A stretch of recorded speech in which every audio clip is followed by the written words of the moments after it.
En las bóvedas más oscuras de la memoria histórica, donde los ecos de la gloria se mezclan con los susurros de la depravación más abismal, pocos destinos resuenan con la disonancia de la leyenda y el terror más puro, como el que se cierne sobre la figura que una vez fue el héroe de Francia, y que terminó sus días como el monstruo más infame del Médiéval Dynasty.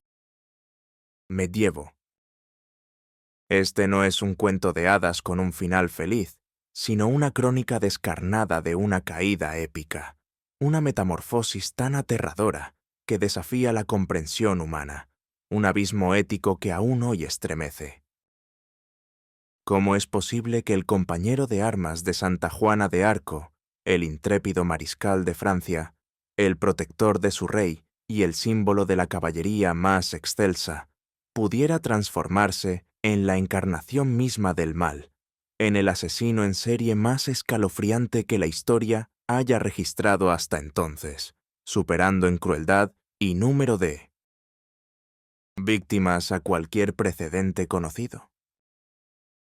Su nombre, antaño sinónimo de coraje y nobleza, se convirtió en una maldición, un eco de horror en las noches estrelladas de Bretaña. Gilles de Rais. Su vida, un enigma de contradicciones y un pozo de oscuridad, nos obliga a descender a las profundidades del alma humana, donde el valor se tuerce en crueldad, la piedad en sacrilegio, y la luz más brillante se apaga en la oscuridad más incomprensible. La suya no fue una muerte por causas naturales o por intrigas políticas comunes. Fue una ejecución brutal, pública, una purga necesaria que intentó, sin éxito, erradicar la mancha de su existencia de la faz de la tierra. Están preparados para desenterrar los horrores que yacen bajo las ruinas de sus castillos, para desentrañar el misterio de un alma que se pudrió en vida, y para presenciar el macabro final de un hombre cuya depravación se adelantó a su tiempo, dejando una cicatriz imborrable en la conciencia colectiva de la humanidad. Para comprender la magnitud de la caída de Gilles de Rais, debemos transportarnos a la Francia del siglo XV, una tierra desolada y brutalizada por la Guerra de los 100 años, un conflicto que ya se arrastraba por más de un siglo, transformando vastas regiones en páramos de ceniza, miseria y desesperación. En este escenario de caos y violencia incesante, de castillos en ruinas y aldeas deshabitadas, nació un hombre destinado a la grandeza y a la infamia. El 10 de septiembre de 1405, en el imponente y fortificado castillo de Champtocé-sur-Loire, en la rica región de Anjou, vio la luz Gilles de Montmorency-Laval, barón de Rais y de otros muchos dominios. Su linaje era uno de los más ilustres y poderosos del Ducado de Bretaña y del oeste de Francia, una vasta red de alianzas nobiliarias que se extendía por los estratégicos ducados de Bretaña, Anjou y Poitou. Su padre, Guy de Laval, era un señor de guerra experimentado y respetado, conocido por su valor en batalla y su habilidad política, mientras que su madre, Marie de Craon, provenía de una familia igualmente influyente y con profundas raíces en la alta nobleza francesa. Gilles era el primogénito y, por tanto, el heredero de un colosal patrimonio. Más de 20 castillos, baronías y señoríos, innumerables propiedades, extensos bosques de caza, molinos y cientos de aldeas que le conferían no solo una riqueza incalculable, sino un poder semisoberano en sus dominios, con derecho a impartir justicia y acuñar moneda. Nacer en esta cuna era sinónimo de privilegio absoluto, de una vida de lujos inimaginables para la mayoría de la población medieval y de un destino preescrito en las altas esferas del poder, como uno de los grandes señores feudales del reino. Se decía que su nacimiento estuvo rodeado de presagios de grandeza, aunque ninguno de los cronistas de la época ni los astrólogos de la corte pudo haber adivinado la naturaleza grotesca y abominable que tomaría esa grandeza, o la oscura leyenda que su nombre forjaría. La infancia de Giles, sin embargo, no fue tan idílica como su origen de cuna dorada podría sugerir. Estuvo marcada por la tragedia y por la sombra de una figura autoritaria y manipuladora.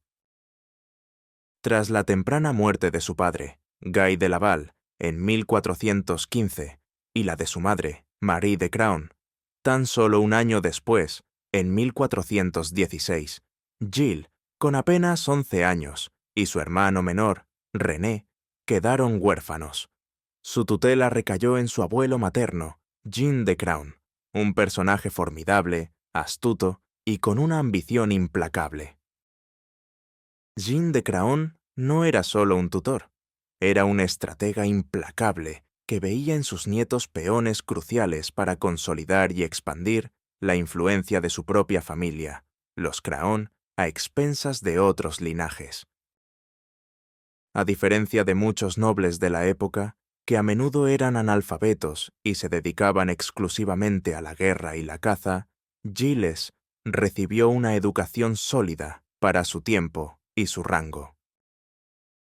Fue instruido en latín, lo que le permitió leer textos religiosos y de la antigüedad, en las artes de la caballería, equitación, esgrima, manejo de armas, en la estrategia militar, la caza, una pasión para la nobleza, y en los complejos códigos de honor y etiqueta de la nobleza medieval. Pasaba largas horas en la capilla de los castillos familiares, familiarizándose con los ritos religiosos y la liturgia, memorizando pasajes bíblicos y participando en las misas diarias, una ironía macabra dado su futuro sacrílego. Pero la influencia más potente en su formación provino de su abuelo, Jean de Craon, quien, a pesar de ofrecerle una instrucción formal, era una figura autoritaria y manipuladora que priorizaba el poder y la riqueza por encima de todo. Jean de Craon inculcó a Gilles el valor de la ambición desmedida, la importancia de la proeza militar para adquirir estatus, pero también una visión pragmática y sin escrúpulos de la política y el poder, donde el fin justificaba los medios.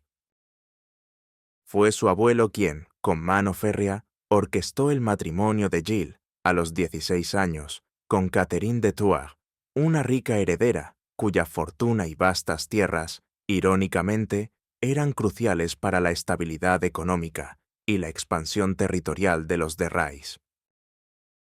Este matrimonio, más allá de la unión de dos jóvenes, fue una compleja transacción de tierras y títulos que provocó litigios y disputas legales con otros clanes nobiliarios, especialmente con los herederos de la familia de Thouars y con el duque de Bretaña, sentando las primeras semillas de un futuro conflicto con la autoridad eclesiástica y secular por temas de propiedad. Su educación, por tanto, no solo le proveyó de las herramientas del caballero y el señor feudal, sino que también le expuso a la brutalidad de la lucha por el poder, a la moralidad flexible de la aristocracia, y a la idea de que la riqueza y el estatus justificaban cualquier medio, preparando un terreno fértil para el crecimiento de sus futuras y espantosas desviaciones. El contexto político-social de la Francia de Gilles de Rais era una caldera hirviente de conflictos, un reino en perpetua agonía. La Guerra de los 100 años, con Inglaterra ocupando vastas porciones del territorio francés, incluyendo París y gran parte del norte, había sumido al reino en un estado de anarquía, desorden y profunda desmoralización.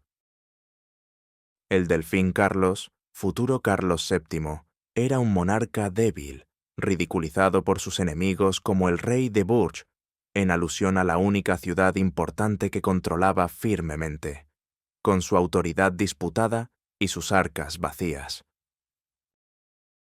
Las facciones nobiliarias, como los Armagnac y los Borgoñones, luchaban por el poder y la influencia, a menudo aliándose con los ingleses o traicionándose mutuamente, lo que exacerbaba el caos. Los mercenarios campaban a sus anchas, saqueando, violando y asesinando impunemente, transformando el paisaje rural en un mosaico de ruinas y desolación. El pueblo llano sufría hambrunas periódicas, plagas devastadoras, la peste negra aún se sentía con rebrotes, y la constante amenaza de la violencia y la extorsión. La vida era barata, la justicia selectiva y a menudo corrupta, vendida al mejor postor, y la superstición religiosa dominaba la mentalidad colectiva, con la gente aferrándose a la fe, los milagros y las profecías ante la desesperanza generalizada. En este ambiente de crepúsculo imperial y desintegración social, la llegada de Juana de Arco, la doncella de Orleans, se sintió como un milagro divino, una intervención del cielo para salvar a Francia. Su aparición no solo insufló una nueva esperanza en la resistencia francesa, sino que también galvanizó a los nobles y caballeros, entre ellos a un joven y ambicioso Gilles de Rais, que buscaba un propósito, un significado a su existencia en medio del caos, y una oportunidad para demostrar su valía militar y consolidar su reputación. El ascenso de Gilles de Rais al poder y la fama militar fue meteórico, casi legendario. Heredó el título de Barón de Rais y el mando de sus importantes propiedades a una edad temprana, lo que le dio acceso a vastos recursos y a una red de vasallos y hombres de armas. Su bautismo de fuego en el campo de batalla lo reveló como un comandante audaz, un estratega sagaz y un guerrero valiente, cualidades que no pasaron desapercibidas para el delfín Carlos y su corte. En 1429, su encuentro con Juana de Arco en Chinon fue el punto de inflexión que lo lanzó a la inmortalidad, para bien y para mal. Impresionado por la fervorosa fe, el carisma arrollador y la inquebrantable determinación de la doncella, Gilles se unió a su causa con una devoción casi fanática, convirtiéndose en uno de sus más cercanos compañeros de armas y protectores, su abanderado personal. Su papel en la liberación de Orleans, un asedio que parecía interminable y que fue un punto de inflexión en la guerra, su contribución a la victoria decisiva de Patay sobre los ingleses y su participación en la gloriosa marcha triunfal hacia Reims para la coronación de Carlos Hépnido fueron cruciales. Su pericia militar, su generosidad, aunque desmedida, y su lealtad inquebrantable a Juana le valieron el título de Mariscal de Francia, el más alto honor militar del reino, y el derecho a usar el lirio de Francia en su escudo de armas, un privilegio reservado solo a los más grandes héroes de la monarquía. De ser un joven noble con un gran patrimonio, se convirtió en una leyenda viva, un héroe nacional, una figura intocable en la corte y en los campos de batalla, un ejemplo de la caballería francesa. Este ascenso meteórico, sin embargo, escondía una fragilidad alarmante y una dependencia psicológica.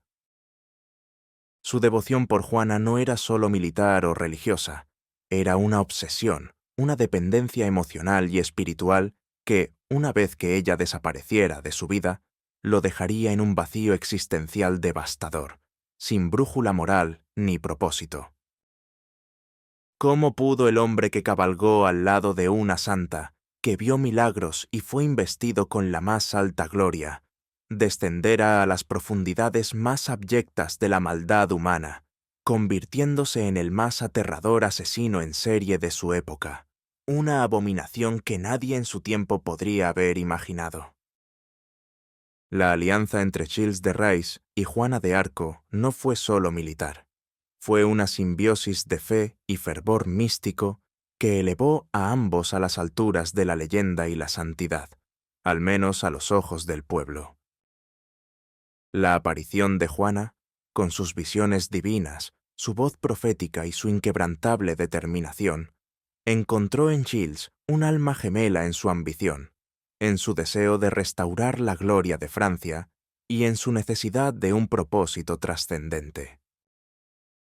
Gilles no era un mero seguidor o un capitán más, era su protector, su escolta de confianza en la batalla, el hombre que cabalgó a su lado en el fragor de la contienda, quien se aseguró de su seguridad personal y que la acompañó en su épica y simbólica marcha hacia Reims para la coronación del Delfín Carlos, un acto de reafirmación de la legitimidad de la monarquía francesa.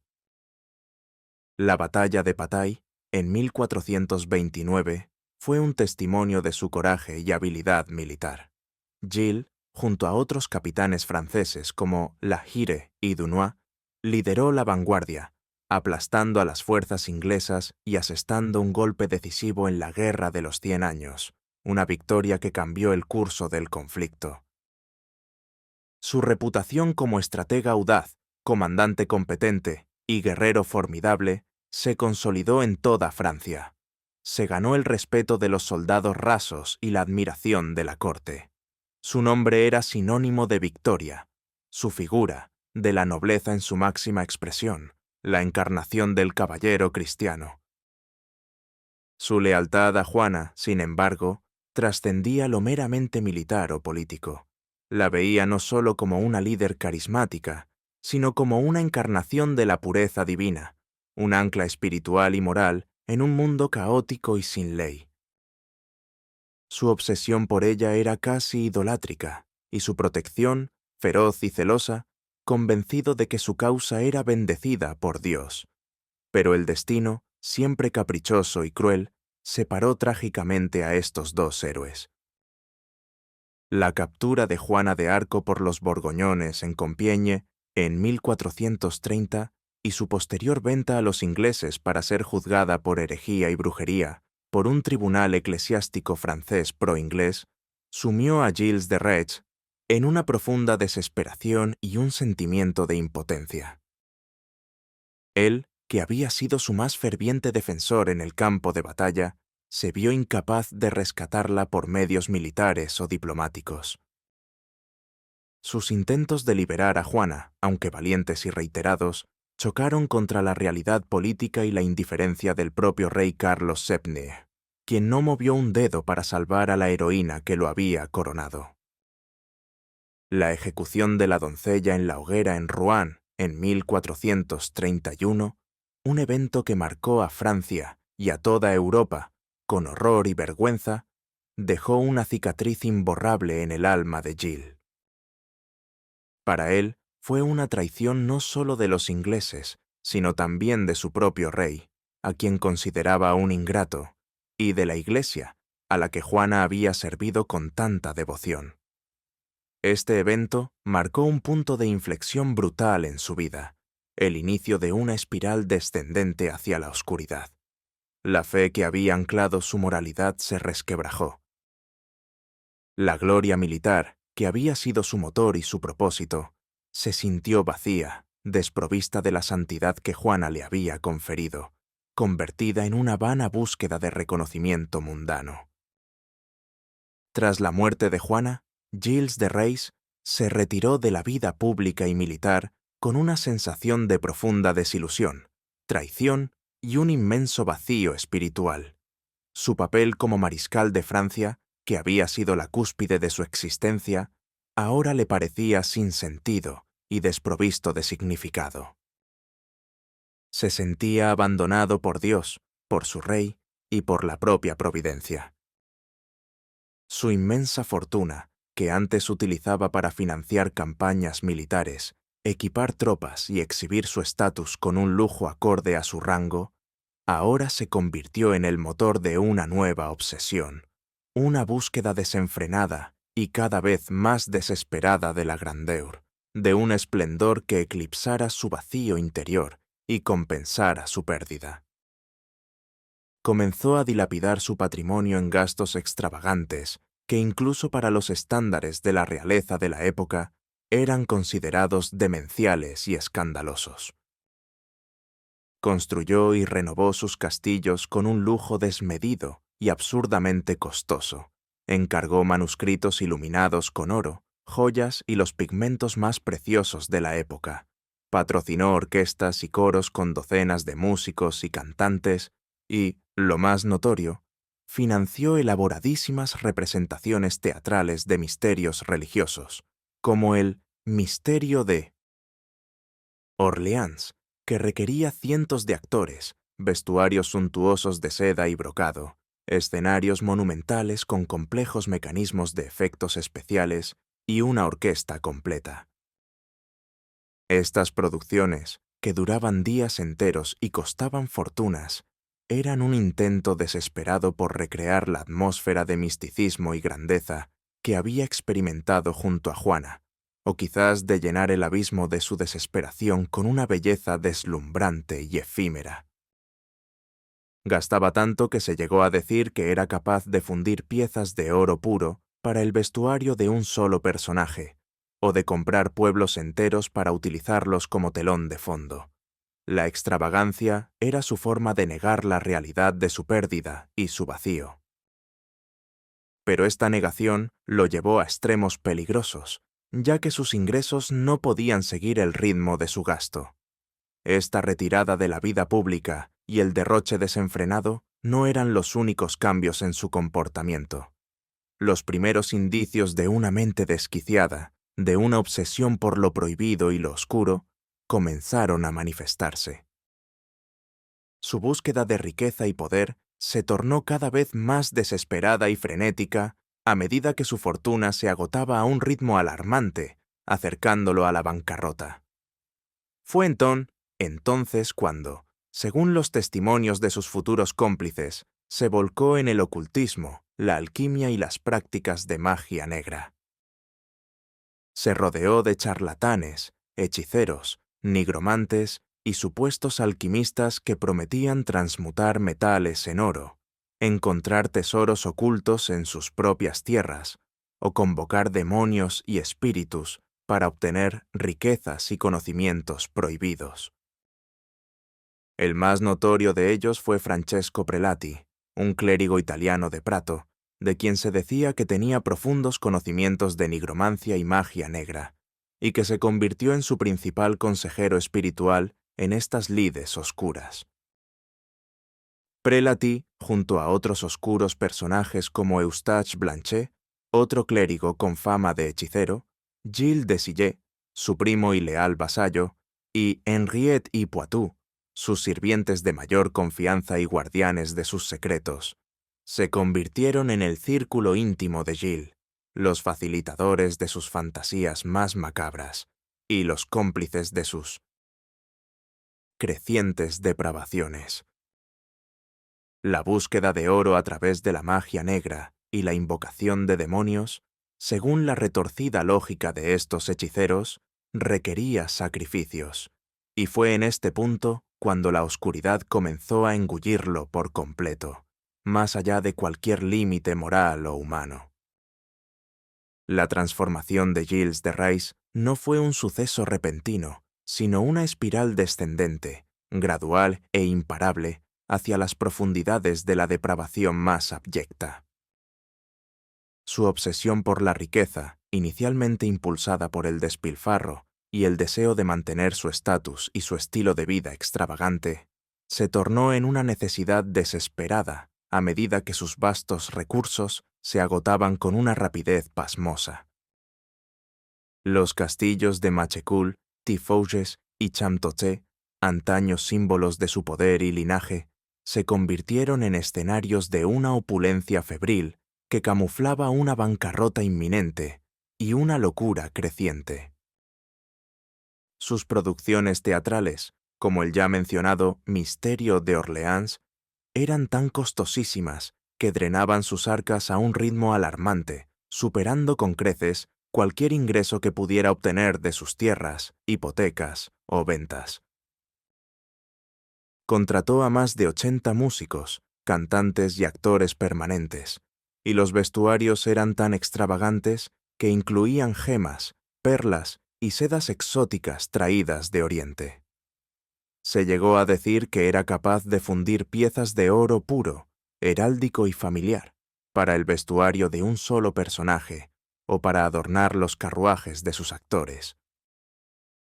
La extravagancia era su forma de negar la realidad financiera, de intentar recrear una gloria y una belleza perdidas, una obsesión casi artística por el espectáculo que rozaba la manía. Pero esta negación lo llevó a extremos peligrosos, endeudándose hasta el cuello con prestamistas y mercaderes.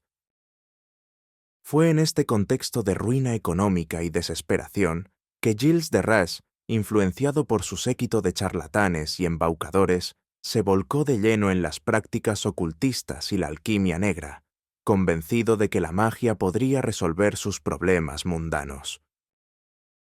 No buscaba solo oro, buscaba el poder absoluto, el conocimiento prohibido para dominar la naturaleza, la capacidad de manipular el destino que se le había escapado con la muerte de Juana de Arco. Su consejero más influyente en estas lides era Francesco Prelati, un sacerdote apóstata y nigromante italiano que prometió a Gilles que, mediante la invocación de demonios y sacrificios rituales, podría obtener el conocimiento para encontrar tesoros escondidos, transmutar metales en oro y asegurar su fortuna. Prelati le enseñó ritos complejos de magia ceremonial, la preparación de talismanes y la invocación de entidades demoníacas de la Baja Edad Media, como Barrabás, Belcebú o Satanás. Gilles, con una mente ya profundamente perturbada, una fe pervertida por la desilusión y una obsesión por el poder que rozaba la locura, se sumergió con fanatismo en estos experimentos, en sus mazmorras más profundas y secretas. Y aquí, en el corazón de esta búsqueda desesperada, sacrílega y pervertida, es donde el horror inimaginable tomó forma. Los rituales de magia negra, según las enseñanzas de Prelati y la propia perversión sádica de Gilles, requerían sacrificios de sangre, y la víctima más propicia para invocar a los demonios y obtener riquezas o conocimiento eran los niños, cuya pureza se consideraba un potente canal para el mal. No era la lujuria en sí lo que impulsaba a Gilles inicialmente, aunque ésta se manifestara posteriormente en sus actos con una brutalidad extrema.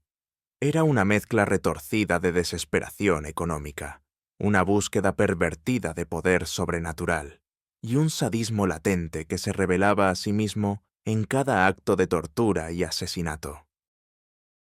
Sus dos sirvientes más leales, Henriette y Poitou, se convirtieron en sus cómplices más directos, encargados de la terrible tarea de secuestrar y atraer a los niños.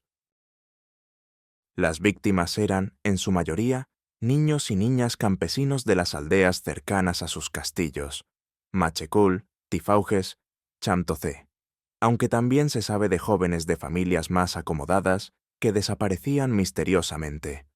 Eran atraídos con promesas de trabajo en el castillo, de dinero para sus empobrecidas familias, de dulces o de juegos. Una vez en el castillo, eran llevados a habitaciones aisladas, a menudo sótanos o mazmorras secretas y acondicionadas con altares improvisados y herramientas de tortura, donde la liturgia satánica y el terror se desataban.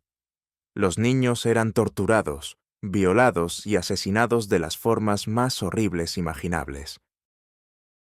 Testimonios posteriores revelaron detalles espantosos: estrangulamientos, desmembramientos, empalamientos y rituales en los que Gilles observaba el terror en los ojos de sus víctimas, experimentando una depravación sexual y emocional que trascendía el simple placer. La sangre de los niños era recogida y utilizada en ritos para invocar a los demonios. Sus órganos eran examinados en busca de signos proféticos, y sus cuerpos, una vez utilizados, eran quemados en chimeneas o fosas ocultas en los castillos, o arrojados a pozos profundos para borrar cualquier rastro. El hedor de la carne quemada y la putrefacción se mezclaba con el incienso de los rituales. La frecuencia de estos horrores escaló rápidamente. Lo que quizás comenzó como actos aislados se convirtió en una rutina macabra, una adicción incontrolable. Los sirvientes, aunque aterrados, se veían obligados a participar o a guardar silencio bajo la amenaza de muerte. La desaparición de tantos niños en la región comenzó a generar un murmullo de terror entre los campesinos. Padres desesperados buscaban a sus hijos sin descanso, pero el poder de Gilles de Rais y la corrupción de los alguaciles locales garantizaban que las investigaciones nunca progresaran. Los rumores de un lobo que acechaba a los niños se extendieron, pero nadie se atrevía a culpar al poderoso barón de Rais. La atmósfera alrededor de sus castillos se volvió opresiva. Los locales evitaban las zonas cercanas, y las madres advertían a sus hijos de no aceptar nada de los sirvientes del mariscal. Durante años, esta oscuridad sin nombre consumió la vida de Gilles de Rais y de decenas de inocentes.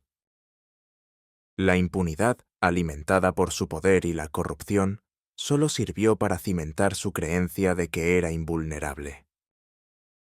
¿Cómo pudo la justicia, lenta y a menudo ciega en la Francia medieval, descubrir la magnitud de estos crímenes atroces y qué chispa finalmente encendería la llama de la investigación, arrastrando a la luz los horrores inconfesables que se ocultaban tras los muros de sus castillos fortificados?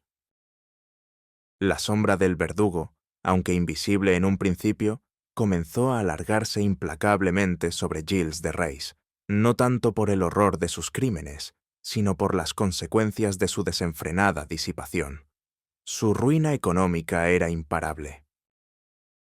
En un intento desesperado por financiar su estilo de vida extravagante y sus obsesiones ocultistas, Gilles había comenzado a vender vastas extensiones de sus tierras y propiedades.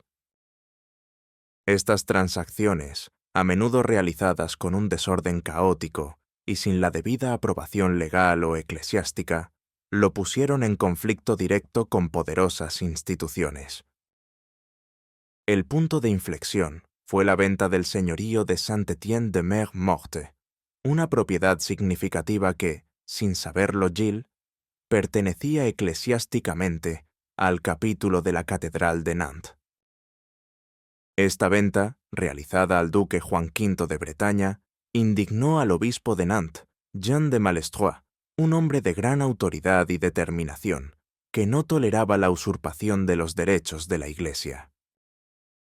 Esta disputa por una propiedad, aparentemente trivial en comparación con los crímenes que cometía, se convirtió en la cuña que se incrustaría en la impunidad de Gilles de Rais. El obispo, en su celo por proteger los bienes eclesiásticos, comenzó a investigar a fondo al mariscal. La progresión detallada del deterioro de Gilles no fue solo financiera, sino también mental y moral. Su obsesión por los rituales satánicos y la magia negra se intensificó, impulsada por la frustración de no obtener el oro prometido. Las sesiones en sus castillos se volvieron más frecuentes y más violentas. Los testimonios de sus sirvientes y cómplices, aunque aterradores, pintan un cuadro de un hombre que se hundía cada vez más en su propia locura. Se hablaba de cómo Gilles, vestido con ropajes negros y adornos demoníacos, realizaba invocaciones en altares improvisados con objetos sagrados robados, mientras a su lado, Prelati recitaba conjuros en latín y sus sirvientes presentaban a los niños como ofrendas. El horror se había institucionalizado en sus dominios.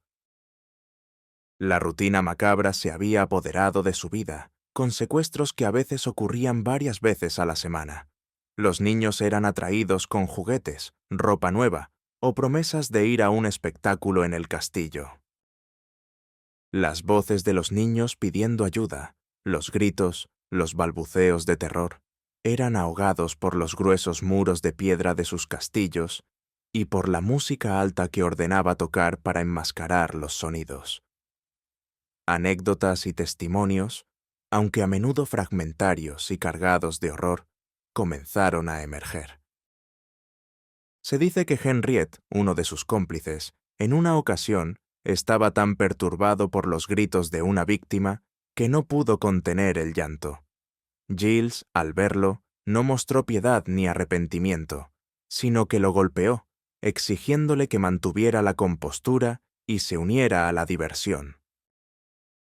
Otro relato habla de cómo Gilles, después de uno de sus actos, se arrodillaba ante un crucifijo, llorando amargamente y rezando a Dios por el perdón, una muestra de una conciencia atormentada que aún no había muerto del todo, pero que estaba siendo aplastada por sus depravaciones. Los campesinos locales, antes temerosos de hablar, comenzaron a susurrar. Se decía que los niños se desvanecían como por arte de magia, que una mano negra los arrancaba de sus hogares. Los padres iban a sus curas locales, implorando ayuda, pero las autoridades civiles, temerosas del poder de Giles, se negaban a investigar seriamente. La situación era un reloj inminente, una bomba de tiempo a punto de explotar.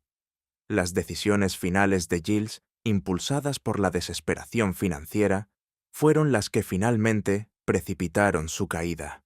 Su venta ilegal de Saint-Étienne-de-Mermort fue la gota que colmó el vaso para el obispo de Nantes. Jean de Malestroit, un hombre que no se dejaba intimidar por el poder de los nobles, vio en esta transacción una oportunidad no solo para recuperar los bienes eclesiásticos, sino para investigar los rumores más oscuros que circulaban sobre el barón de Rais. La Iglesia, con el apoyo del duque de Bretaña, quien también tenía sus propios intereses en el patrimonio de Giles, comenzó a recopilar pruebas en secreto.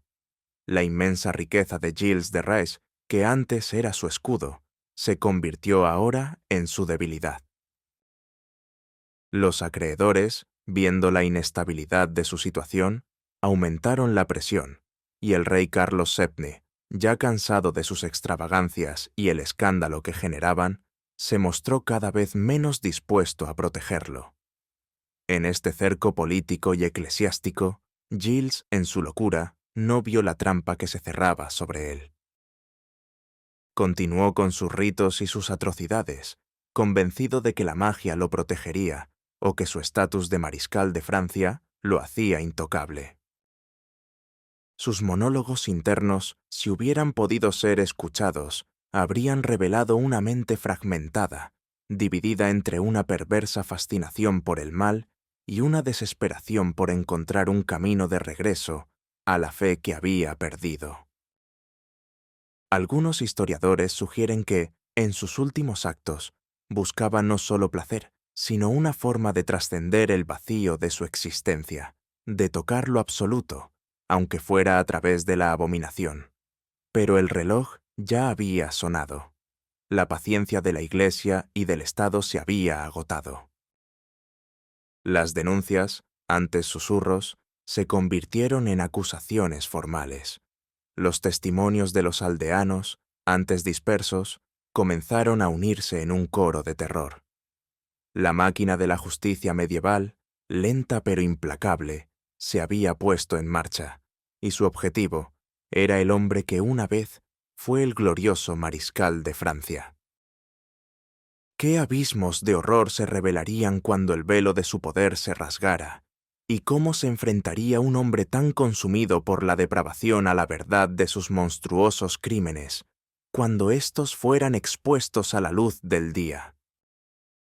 El 18 de septiembre de 1440, la inmensa telaraña de impunidad tejida por Giles de Rais se derrumbó con una celeridad asombrosa. La disputa por el señorío de Saint-Étienne-de-Mermort, en la que Giles había agredido a un clérigo y saqueado la iglesia local para saldar una deuda con su primo Jean de Touche, fue la chispa final que encendió la hoguera. El obispo de Nantes, Jean de Malestroit, respaldado por el duque de Bretaña y el rey Carlos VII, quien, aunque distante, ya no podía ignorar el escándalo que su antiguo mariscal generaba, emitió una citación judicial contra Giles de Rais. En un movimiento audaz e inesperado para un noble de su rango, Giles fue arrestado en el castillo de Machecoul. No fue un golpe militar, sino una acción judicial, un cerco legal que lo atrapó. El proceso judicial contra Giles de Rais no fue uno, sino dos, corriendo en paralelo, lo que aumentaba la presión sobre él. El primero fue un tribunal eclesiástico, presidido por el propio obispo de Nantes, con la ayuda del inquisidor de Francia, Jean Blouin, y el vicario de la Inquisición, Guillaume Aymeries. Las acusaciones eran aterradoras: herejía, apostasía, invocación de demonios, sacrilegio, brujería, sodomía y los más graves crímenes: el rapto y asesinato de niños.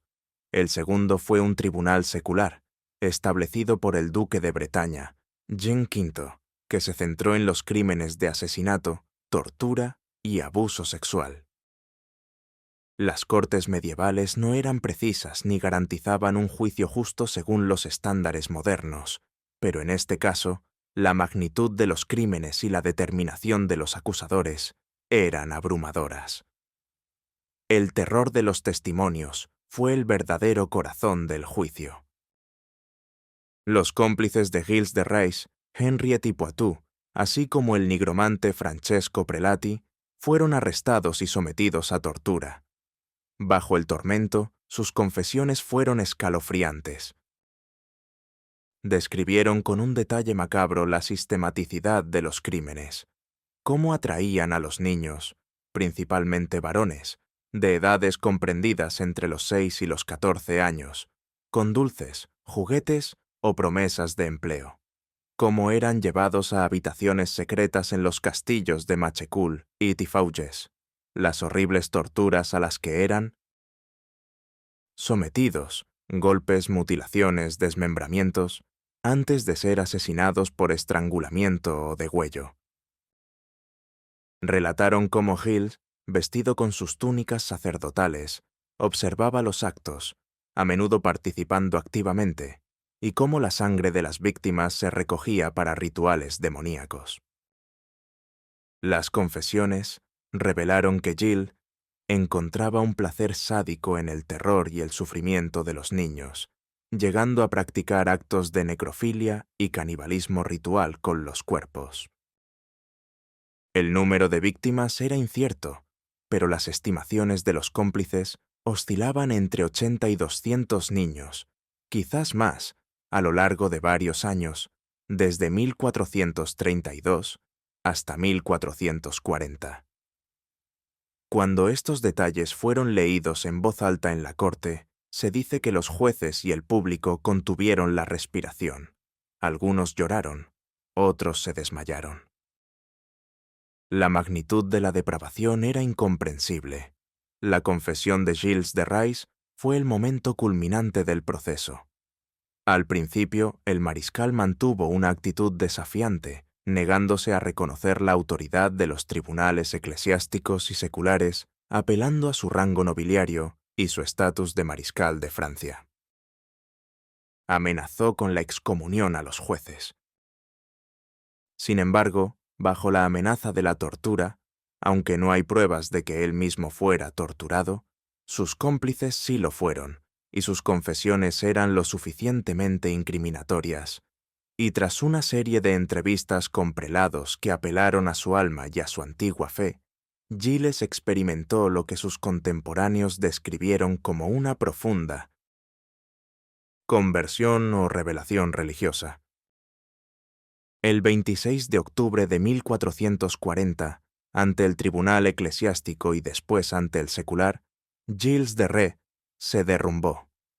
No solo confesó la mayoría de los crímenes que se le imputaban, sino que lo hizo con un detalle escalofriante, admitiendo su depravación, su sacrilegio y su búsqueda de poder a través de medios demoníacos. Expresó un arrepentimiento teatral y grandioso, pidiendo clemencia a Dios y a los hombres, implorando la salvación de su alma y rogando a los padres de las víctimas que rezaran por él. La ambigüedad de su confesión persiste. ¿Fue un arrepentimiento genuino, una última maniobra para salvar su alma ante la certeza de la muerte, o una estrategia desesperada para evitar la tortura y obtener una muerte honrosa? Su confesión, sea cual fuere su motivación, fue devastadora y selló su destino. La sentencia no se hizo esperar. El tribunal eclesiástico lo declaró culpable de herejía, apostasía y sodomía, excomulgándolo de la Iglesia. El tribunal secular lo condenó a muerte por el rapto, la tortura y el asesinato de un número incontable de niños. La pena capital sería la horca, seguida de la quema en la hoguera, un castigo reservado para los crímenes más atroces y para los herejes, destinado a purificar el alma y borrar el rastro del mal. Las últimas horas de Gilles de Rais fueron, para sorpresa de muchos, de una piedad extrema. Tras su confesión, dedicó sus últimos días a la oración y a la penitencia, guiado por los sacerdotes que lo habían visitado en prisión. Rogó por la salvación de su alma y pidió a los clérigos que organizaran una procesión para rezar por él el día de su ejecución.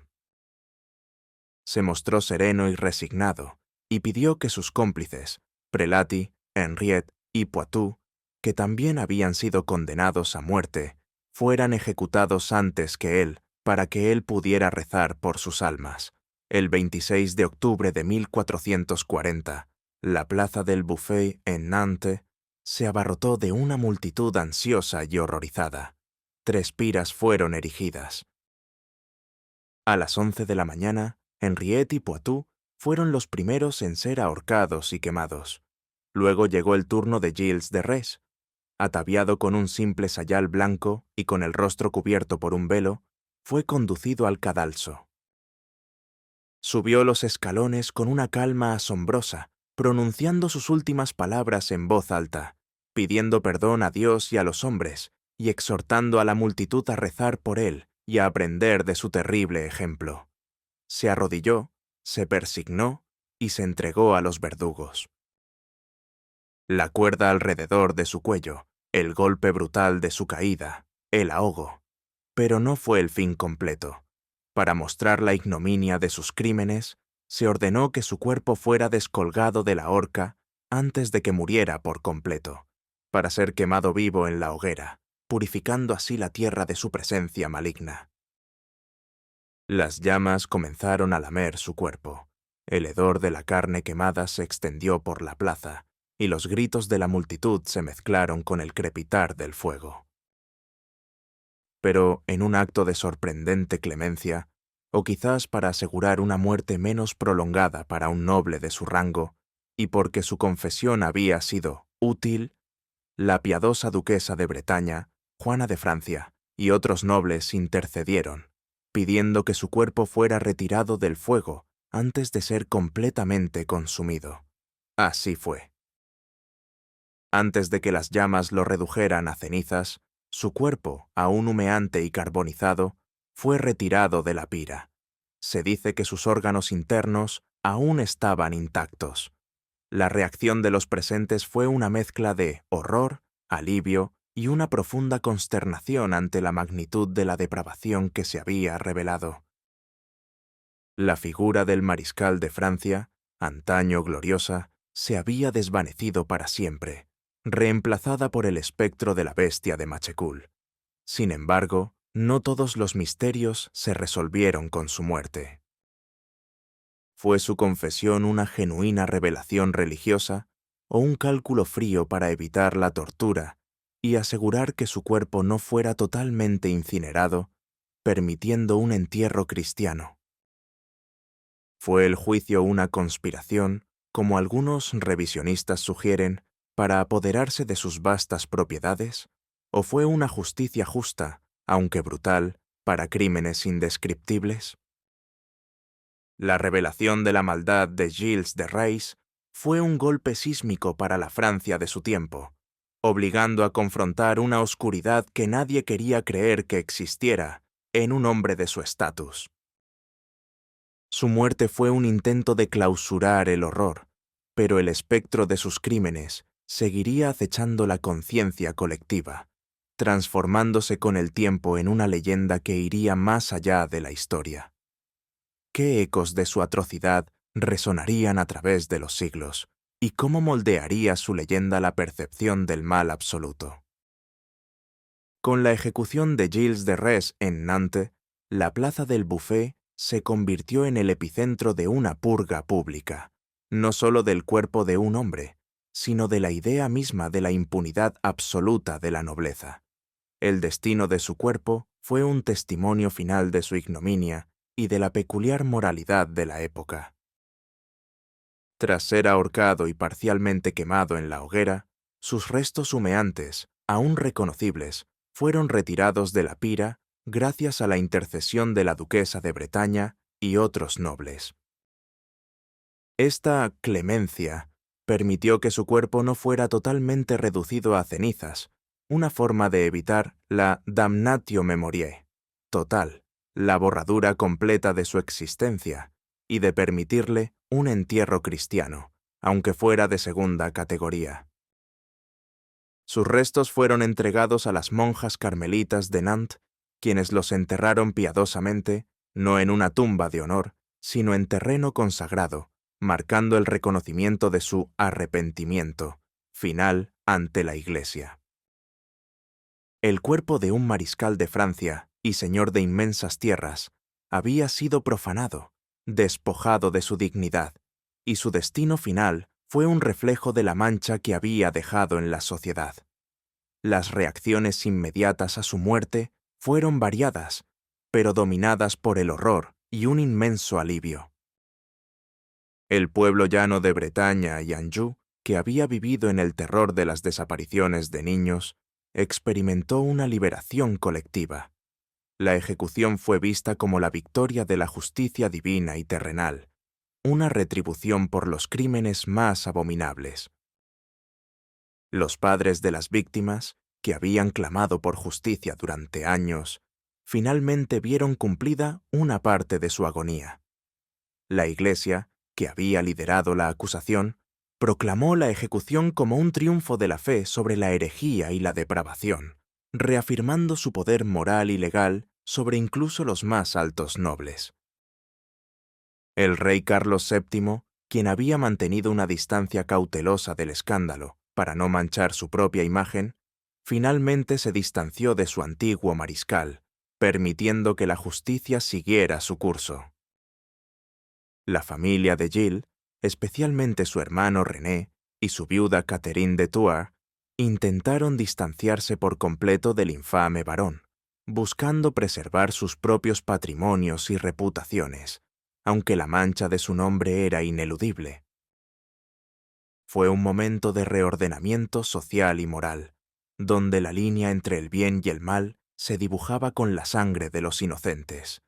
Las confesiones de Gilles de Rais y sus cómplices desencadenaron una búsqueda macabra en sus castillos. Las autoridades, siguiendo las indicaciones de Henriette y Poitou, se dirigieron a Machecoul y Tiffauges, donde encontraron pruebas irrefutables de los horrores que allí se habían cometido. Restos humanos, pequeños huesos, cabellos y ropas de niños fueron hallados en pozos, sótanos y chimeneas, confirmando la magnitud de los crímenes. Estos hallazgos, aunque terribles, sirvieron para silenciar cualquier duda sobre la culpabilidad de Gilles de Rais y para solidificar la narrativa oficial de su monstruosidad. La visión de estos restos, el olor a descomposición que aún emanaba de las ruinas, dejó una impresión imborrable en los investigadores y los pocos testigos que se atrevieron a entrar en los castillos. Los registros del juicio, que detallaban con precisión escalofriante los crímenes y las confesiones, fueron celosamente guardados por la Iglesia y el Estado, conscientes del impacto perturbador que tendrían en la sociedad, y quizás con el fin de evitar que semejantes atrocidades volvieran a repetirse. El impacto social de la caída de Gilles de Rais fue profundo. El miedo a los hombres lobo y a los ogros que secuestraban niños se hizo más palpable en el imaginario popular, alimentado por la realidad de lo que un noble podía hacer en la oscuridad de su castillo. La Iglesia y las autoridades civiles reforzaron la vigilancia sobre los viajeros y los mendigos, y la desaparición de niños se convirtió en un asunto de mayor gravedad. La leyenda de Gilles de Rais comenzó a gestarse casi de inmediato, fusionándose con el folclore oral para dar origen al mito del Barbazú o Barba Azul, el noble rico y cruel que asesina a sus esposas o a niños en su castillo.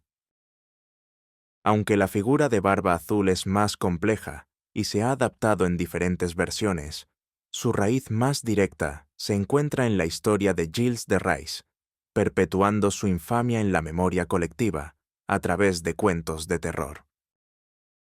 Este proceso de mitificación y demonización aseguró que el nombre de Gilles de Rais nunca se olvidara, sino que se transformara en un arquetipo del mal absoluto. Su muerte fue un intento de cerrar un capítulo de horror, pero solo sirvió para abrir la puerta a una leyenda aún más aterradora que el hombre mismo. ¿Cómo pudo este relato de depravación, tan real y documentado, transformarse en un cuento de advertencia? ¿Y qué lecciones sobre la naturaleza humana nos sigue susurrando desde el abismo de la historia? La muerte de Gilles de Rais en 1440 fue más que el final de un hombre. Fue un punto de inflexión en la historia criminal, un caso que, por su magnitud y por la estatura de su perpetrador, dejó una marca indeleble. Su legado es un estudio de contrastes brutales, un recordatorio de la capacidad humana tanto para la más alta gloria como para la más profunda depravación. A corto plazo, el caso de Gilles de Rais sentó un precedente escalofriante para la justicia medieval. La colaboración entre los tribunales eclesiásticos y seculares, la minuciosidad de la investigación, para la época, y la severidad de la condena, demostraron que ni siquiera los nobles más poderosos estaban por encima de la ley divina y terrenal, cuando sus crímenes alcanzaban tal nivel de atrocidad. Se implementaron mayores controles sobre los desaparecidos y sobre las prácticas consideradas heréticas, aunque la superstición y el miedo persistieron. La construcción de su legado, sin embargo, es donde la historia se entrelaza con el mito de una manera fascinante y aterradora. La figura de Gilles de Rais se convirtió rápidamente en un arquetipo del monstruo. La leyenda del Barbazú o Barba Azul, el noble con un castillo lleno de secretos macabros, tomó forma directamente de los horrores de Machecoul y Tifoges. Aunque los cuentos de Barba Azul a menudo se centran en el asesinato de esposas, la raíz del personaje, un hombre de gran poder y riqueza que comete crímenes horrendos en secreto dentro de su fortaleza, es innegablemente Gilles de Rais. Esta mitificación, popularizada por Perrault siglos después, aseguró que su nombre, o al menos su esencia, perviviera en la memoria colectiva, convirtiéndose en una advertencia universal sobre el mal oculto. Su enduring infamia se debe en parte a la fascinación mórbida que generó, y en parte a la necesidad humana de darle forma a la oscuridad. A lo largo de los siglos ha habido intentos de revisionismo histórico, sugiriendo que Gilles de Rais fue víctima de una conspiración para apoderarse de sus vastas riquezas, orquestada por el duque de Bretaña y la Iglesia. Sin embargo, la abrumadora evidencia de las confesiones, corroboradas por múltiples testigos y los hallazgos en sus castillos, aunque obtenidas bajo tortura para sus cómplices, y la coherencia de los relatos, han desacreditado en gran medida estas teorías. Lo más probable es que la motivación económica de la Iglesia y el duque, combinada con el creciente horror de las desapariciones, finalmente les dio la excusa y la fuerza para actuar contra un hombre que ya era un peligro para sí mismo y para la sociedad. Desde una perspectiva de análisis psicológico moderno, la figura de Gilles de Rais sigue siendo objeto de estudio y debate. Sus acciones son consistentes con rasgos de psicopatía, falta de empatía, manipulación, grandiosidad, sadismo extremo y una posible sociopatía desarrollada por el trauma de la guerra y la pérdida de Juana de Arco. La combinación de su inmensa riqueza, su estatus intocable y la ausencia de una figura moral que lo anclara, tras la muerte de Juana, le permitieron explorar y manifestar las más oscuras perversiones sin restricciones. Su religiosidad final, si fue genuina, podría interpretarse como una última desesperación del alma ante la certeza del infierno, o como una manifestación de su capacidad para manipular incluso en el umbral de la muerte. No fue locura en el sentido de una pérdida total de la realidad, sino una perversión calculada y consciente, una elección del mal. La lección moral compleja que emana de la historia de Gilles de Rais es multifacética. Nos obliga a confrontar la aterradora paradoja de que la mayor virtud, el heroísmo en la guerra, la devoción religiosa, puede coexistir o incluso mutar en la más abyecta depravación. Nos enseña sobre la fragilidad del alma humana, capaz de caer en abismos insondables cuando se despoja de sus anclas morales y espirituales. Es una advertencia sobre los peligros de la riqueza y el poder sin límites, y cómo la impunidad puede nutrir al monstruo interior. Su historia es un eco sombrío de que el mal no siempre se presenta con cuernos y cola, sino a menudo con un escudo de armas noble y el respeto de la sociedad, escondiéndose en las sombras de los castillos. Gilles de Rais fue un hombre que, habiendo caminado al lado de una santa, se sentó después a la mesa con demonios de su propia creación, y cuyo final fue un macabro intento de borrar lo indeleble. ¿Cómo, entonces, reconciliamos al héroe y el santo con el asesino en serie y el sacrílego? ¿Y qué nos dice esta insondable contradicción sobre la capacidad humana para la oscuridad, una capacidad que, incluso siglos después, sigue siendo tan perturbadora como los secretos que Gilles de Rais intentó llevarse a la tumba? ¿Y qué nos susurra, en la quietud de las noches, la persistente leyenda de Barba Azul, sino la eterna advertencia de que los monstruos más temibles no se esconden en los bosques, sino a menudo detrás de las puertas cerradas de los castillos más imponentes, en los rincones más recónditos del corazón humano?